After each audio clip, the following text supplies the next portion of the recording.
ಬಾನು ಮುಸ್ತಾಕ್ ಅವರು ದಸರಾ ಉದ್ಘಾಟನೆ ಮಾಡೋದಕ್ಕೆ ಈಗ BJP ನಾಯಕರು ತುಂಬ ವಿರೋಧ ವ್ಯಕ್ತಪಡಿಸ್ತಾ ಇದ್ದಾರೆ. ಬಾನು ಮುಸ್ತಾಕ್ಗೆ ಯಾಕೆ ಬೇಕು ದಸರಾನ ಉದ್ಘಾಟನೆ ಮಾಡೋಕ್ಕೆ ಅಂತ ಕೇಳ್ತಿದ್ದಾರೆ. ಇದಕ್ಕೆ ಒಬ್ಬ ಸಾಹಿತಿಯಾಗಿ ನೀವೇನು ಹೇಳಕ್ಕೆ ಇಷ್ಟಪಡ್ತೀರಿ ಸರ್? ಬಾನು ಮುಸ್ತಾಕ್ ಒಬ್ಬ ಭಾರತೀಯರು, ಬಹಳ ಮುಖ್ಯವಾಗಿ ಕನ್ನಡಿಗರು, ಕನ್ನಡದ ಮನೆಮಗಳು. ಆ ದೃಷ್ಟಿಯಿಂದ ಎಲ್ಲ ರೀತಿಯ ಅರ್ಹತೆಗಳು, ಅಧಿಕಾರಗಳು ನಮ್ಮ ಸಾಂಸ್ಕೃತಿಕ ದಸರಾ ಹಬ್ಬವನ್ನು ಉದ್ಘಾಟಿಸುವುದಕ್ಕೆ ಅವರಿಗಿದೆ. ಆ ದೃಷ್ಟಿಯಿಂದ ನಮ್ಮದು ಸಂಪೂರ್ಣವಾದ ಬೆಂಬಲ ಇದೆ. ಪ್ರಶ್ನೆ ಮಾಡೋದಕ್ಕೆ ಅಲ್ಲಿ ಅವಕಾಶ ಎಲ್ಲಿದೆ ರೀ? ನಾವೆಲ್ಲ ಕನ್ನಡಿಗರು.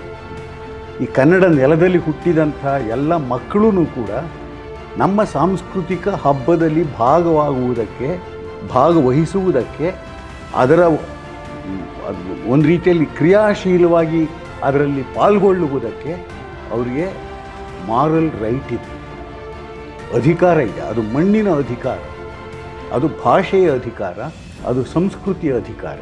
ಆ ದೃಷ್ಟಿಯಿಂದ ಪ್ರಶ್ನೆ ಮಾಡುವವರು ಮೂರ್ಖರೇ ಹೊರತು ಸರ್ಕಾರದ ಆಯ್ಕೆ ಸಂವಿಧಾನಬದ್ಧವಾಗಿದೆ. ನಮ್ಮ ಸರ್ವಜನಾಂಗದ ಶಾಂತಿಯ ತೋಟ ನಾಡಗೀತೆಯ ಆಶಯಕ್ಕೆ ಅನುಗುಣವಾಗಿದೆ. ಆ ದೃಷ್ಟಿಯಿಂದ ಈ ನಾಡಗೀತೆಯ ಆಶಯವನ್ನು ಅರ್ಥ ಮಾಡಿಕೊಳ್ಳದೆ ಇರತಕ್ಕಂಥ ಮೂರ್ಖರು ಈ ತರಹದ ಪ್ರಶ್ನೆಗಳನ್ನು ಎತ್ತಬೇಕು ಅಷ್ಟೇ.